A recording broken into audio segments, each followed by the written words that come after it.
Alexander the Great conquered most of the known world before the age of 33. He defeated Persia, became pharaoh of Egypt, and built cities that still exist today. But there's one place he never tried to conquer: Rome. Why did he ignore the future heart of an empire that would one day control Europe? The answer is not what you expect, and it begins decades before Rome was powerful. In the 4th century BC, Greece wasn't a country. It was a chaotic mix of city-states. Athens, Thebes, Sparta, each city had its own army politics and rivalries. Constant warfare weakened Greece, making it vulnerable to northern threats. Then came Philip II of Macedon, Alexander's father. Philip reformed the Macedonian army, introduced the deadly phalanx, and began expanding south. His ambition was clear: unite Greece and take revenge on Persia for past invasions. The Greek city-states resisted, but Philip crushed them, except for stubborn Sparta.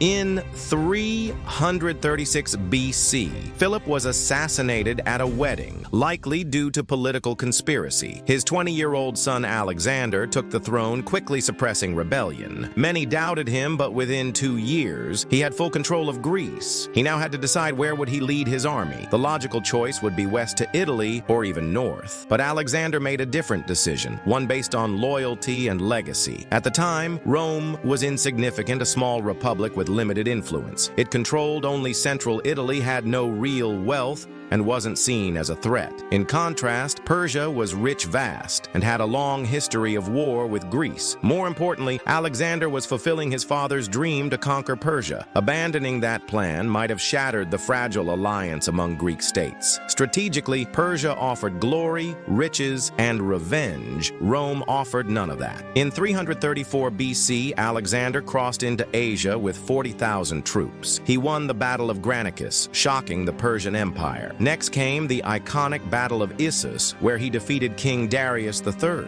He then marched into Egypt, where he was welcomed as a liberator and crowned pharaoh. There, he founded Alexandria, which would become a center of learning and culture. Alexander returned to Persia, captured the capital Persepolis, and declared himself king of Persia. Darius fled only to be betrayed and murdered by his own men. With Persia under his control, Alexander could have stopped, but he didn't. He marched into modern-day Afghanistan, Pakistan, and even parts of India. His men were exhausted, but Alexander kept going. He fought the Battle of the Hydaspes River in India and defeated King Porus. Impressed by Porus's bravery, Alexander made him an ally instead of a prisoner. Eventually, his troops refused to go further east, and Alexander turned back. Still, Rome was never a consideration, not even mentioned in his surviving plans. Alexander returned to Babylon, where he began planning new conquests, perhaps Arabia or Carthage. But in 323 BC, just months later, he fell ill and died, likely from fever poison or malaria. He was only 32 years old. With no clear heir, his empire shattered into pieces, ruled by his generals. Meanwhile, far away, Rome quietly continued to grow unnoticed by Alexander, but soon to become a giant. Alexander ignored Rome not out of fear, but because it simply didn't matter yet. His vision was about legacy, revenge, and eternal glory, not chasing shadows. Ironically, by ignoring Rome, he left a vacuum one Rome would later fill. Had Alexander lived longer, perhaps history would have turned out very differently. Enjoyed the untold story of Alexander's journey? Subscribe to Unveiled History for more hidden truths from the ancient world. New episodes every week.